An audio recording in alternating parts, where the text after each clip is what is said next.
इस कहानी की शुरुआत में हम नारू नाम की एक लड़की को देखते हैं जो जंगल में अपने कबीले के साथ रहती थी, जहाँ उसका सारी नाम का एक वफादार कुत्ता भी था। नारू अपने लोगों के साथ जंगल में कुछ खाना लेने जाती है और फिर एक जगह पे शिकार करने का प्रैक्टिस करने लगती है और उसने आज तक किसी भी जानवर का शिकार नहीं किया था। तभी सारी को वहाँ कुछ पैरों के निशान दिखते हैं और जब वो उसकी तरफ जाती है तो एक बहुत बड़ा हिरन था। लेकिन इससे पहले कि नारू उसका शिकार कर सके, आसमान में से कुछ अजीब आवाजें आती हैं और वो हिरन वहां से भागने लगता है। सारी और नारू उसे पकड़ने की कोशिश करते हैं लेकिन वो उनके हाथ नहीं लगता और तभी सारी की पूंछ एक जाल में फंस जाती है। नारू उसे छुड़ाती है और जब वो उसके घाव में दवा लगा रही थी तो फिर आसमान में कुछ अजीब आवाजें आती है और जब नारू पेड़ों में से बाहर निकल के देखती है तो आसमान में से कोई चीज जमीन पे आ रही थी। अगले सीन में हम नारू के भाई ताबे को देखते हैं जो कि नारू से पहले एक बाज का शिकार कर लेते हैं और वो ये चीज उसे अच्छा नहीं लगती। जिसके बाद हम नारू की माँ अरुका को देखते हैं जिसके साथ नारू खाना बना रही थी और जब ताबे उसके बाज को लेकर आता है और उसकी माँ उसकी तारीफ करने लगती है तो नारू को जलन होने लगती है। तो यहाँ पे नारू को जलन हो रही थी जिसके बाद उसकी माँ नारू को जंगल में कुछ जड़ी बूटियां लाने भेज देती है और जब वो घर वापस आती है तो उसे पता चलता है कि उनके कबीले के एक लड़के पेही को एक शेर उठा ले गया है और ताबी कुछ लोगों को लेकर जंगल में उसे ढूंढने निकल पड़ता है। तभी नारू उनके सामने आती है जो कि उनके साथ आना चाहती थी और तभी मान जाता है। वो लोग जंगल की गहराइयों में से जाने लगते हैं और एक जगह उनको कुछ खून के धब्बे मिलते हैं और उसके कुछ ही दूर पर पोहू पड़ा था जिसकी हालत बहुत खराब थी। ये देख के नारू उसको दवा देने लगती है और तभी उसे शेर का शिकार करने जा रहा था जहाँ नारू उसके साथ आना चाहती थी, लेकिन तभी उसे बाकियों के साथ पेही को लेके घर वापस जाने को कहता है और मजबूरी में उसे वहां से जाना पड़ता है। लेकिन घर जाते हुए रास्ते में नारू को एक मरा हुआ सांप दिखता है और उसकी चमड़ी किसी ने उखाड़ दी थी, जहाँ पास ही में कुछ बहुत बड़े क्रिएचर्स के पैरों के निशान थे और ये देख के वो उसके भाई के पास जाके इसके बारे में बताती है। एक लड़का उसके साथ जाता है। जब वो उन पैरों का निशान की तरफ जाने लगता है तो एक जगह पर उसका भाई मिल जाता है और नारू उसे बताने की कोशिश करती है कि ये काम किसी बड़े और खतरनाक क्रिएचर का है, लेकिन उसका भाई उस शेर का शिकार करना चाहता था। जहां नारू उनको एक प्लान बताती है कि हम जमीन पर कुछ जाल बिछाकर उस पेड़ पे चढ़ के उस शेर का इंतजार करेंगे। नारू और दूसरा लड़का पेड़ पे चढ़ जाते हैं और टैबी नीचे जाल बिछाने लगता है। तभी वो शेर उस लड़के पे हमला करके उसे मार डालता है और धीरे धीरे नारू की तरफ बढ़ने लगता है, जहाँ नारू की नजर एक रोशनी पे जाती है और तभी वो शेर उसे नीचे गिरा के बेहोश कर देता है। जब उसकी आंख खुलती है तो नारू खुद को अपनी माँ के पास पाती है जहाँ उसका भाई उसे यहाँ तक लेकर आया था और वापस उस शेर को मारने जंगल में चला गया। उसकी माँ उसे कुछ दवा देती है और कुछ देर बाद ताबी वहाँ पे आता है जिसने उस शेर को मार डाला था। ये देखकर सभी बहुत खुश थे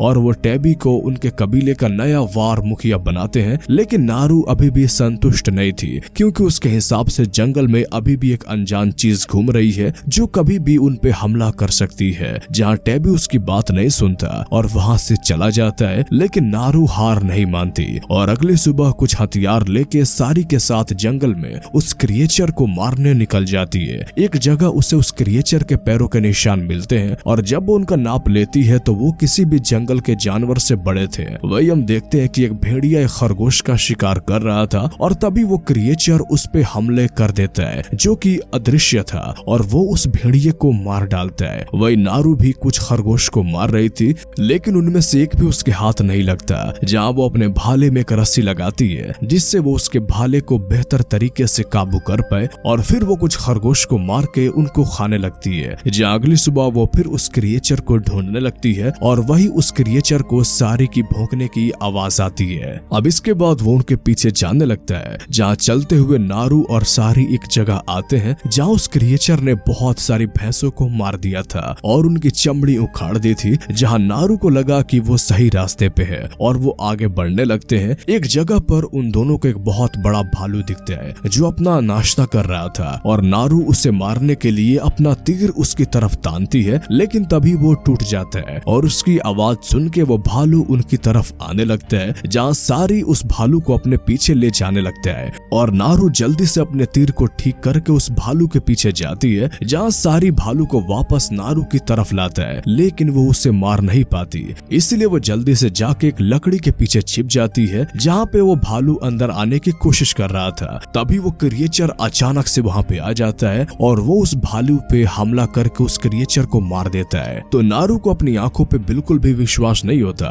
और डर के मारे वो तैरते हुए वहाँ से जाने लगती है। एक जगह पे जब वो किनारे आती है और जब वो जंगल से जा रही होती है तो उसके कबीले के लोग उसे लेने वहाँ पे आए होते हैं, लेकिन नारू उनको समझाती है कि उसने उस क्रिएचर को अपनी आंखों से देखा है और हमें उसको मारना ही होगा। जहाँ वो सब उसकी बात नहीं मानते और नारू उनसे झगड़ा करने लगती है, जहाँ वो जबरदस्ती नारू को पकड़ के घर वापस ले जाने लगते हैं। लेकिन जब एक जगह वो आराम कर रहे थे तो उनको झाड़ियों में से कुछ आवाज आती है, लेकिन वो बस चूहे थे। और जब एक लड़का उनमें से एक चूहे को पकड़ लेता है तभी उसके शरीर में कुछ लेजर्स आती हैं और कुछ तीर उसके शरीर में घुस जाते हैं और वो वहीं पे मर जाता है। यहाँ वो सब पहली बार उस क्रिएचर को देखते हैं और बाकी दो लड़के उस पे हमला कर देते हैं, जहाँ नारू जल्दी से अपना हाथ खोलती है और जब वो देखती है कि उस क्रिएचर ने सभी को मार डाला था तो वो अपनी जान बचाकर वहाँ से भागती है और एक जगह पे दूसरा लड़का उसे अपने साथ छिपा लेता है और वो क्रिएचर उनकी तरफ आ रहा था। लेकिन इससे पहले कि वो उस पे हमला कर सके वो क्रिएचर उन पे हमला कर देता है और वो दोनों जल्दी से वहाँ से भागते हैं, जहाँ वो क्रिएचर उस लड़के को मार डालता है और भागते हुए नारू का पैर एक जाल में फंस जाता है। और तभी उसके सामने कुछ रूसी लोग आते हैं जो उसे बेहोश कर देते हैं। आंखें खोलने पर नारू देखती है कि उन लोगों ने उसे बंदी बना लिया था और सारी भी उनके कब्जे में थी। तभी दो लोग वहाँ आके नारू को परेशान करने लगते हैं और फिर एक आदमी जो नारू की भाषा बोलता था वो उसे बताता है कि हमें उस क्रिएचर को पकड़ना है और उनको नारू की मदद चाहिए। लेकिन नारू मना कर देती है और देखती है कि टैबी भी उनके कब्जे में था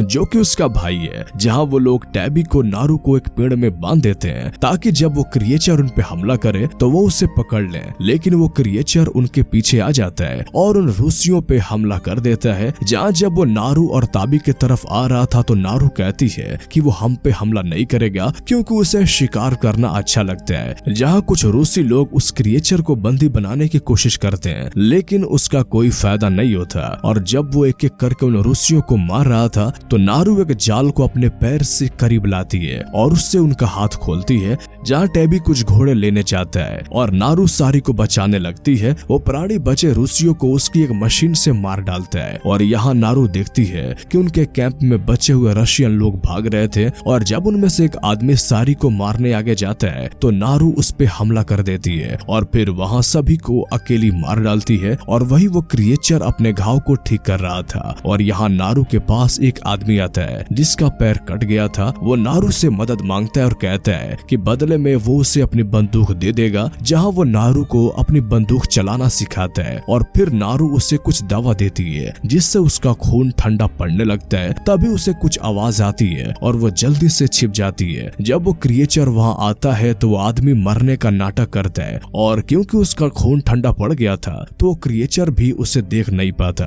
और ये चीज नारू देख लेती है। लेकिन तभी उसके मुंह से आवाज हो जाती है और वो उसे मार डालता है, जहाँ सारी उस क्रिएचर के सामने आता है और तभी पीछे से टैबी उस पे हमला कर देता है। यहाँ पर नारू से बंदूक से उस पे हमला करने की कोशिश करती है लेकिन वो काम नहीं करती। जहाँ जब टैबी उस पे हमला कर रहा था तो नारू जल्दी से बंदूक उसकी तरफ करने लगती है। तभी वो क्रिएचर वहाँ से गायब हो जाता है और टैबी नारू को वहाँ से भागने को कहता है, जहाँ वो क्रिएचर पीछे से टैबी को मार डालता है और अब यहाँ से नारू भाग जाती है। अगले सीन में एक लड़का टैबी की मौत की खबर उसकी माँ को देता है और वही नारू एक रूसी आदमी को देखती है जिसे वो मारना तो नहीं चाहती बल्कि वो उसके पास जाके उसे बेहोश कर देती है। जब वो अपनी आंखें खोलता है तो नारू ने उसका एक पैर काट दिया था और जब गुस्से में वो एक गन उठाता है तो नारू जल्दी से उसकी दवाई खा लेती है जिससे उसका खून ठंडा हो जाता है और वो क्रिएचर पीछे से आके उस आदमी को मार डालता है। जहाँ नारू उसको गोली मारती है और उसका मास्क लेकर भाग जाती है। वो एक जगह जाल बिछा के उसका मास्क वहाँ रख देती है और जब वो क्रिएचर उसे ढूंढता हुआ वहाँ आता है तो नारू पेड़ के ऊपर से हमला कर देती है और उसे जख्मी कर देती है, जहाँ उन दोनों के बीच में हाथापाई शुरू हो जाती है। और जब वो आमने सामने खड़े थे तो सारी जल्दी से नारू को उसका भाला देता है जिससे नारू उस क्रिएचर के गले में बांध के उसे एक दलदल में गिरा देती है। और जब वो वापस खड़ा होकर उस पे हमला करता है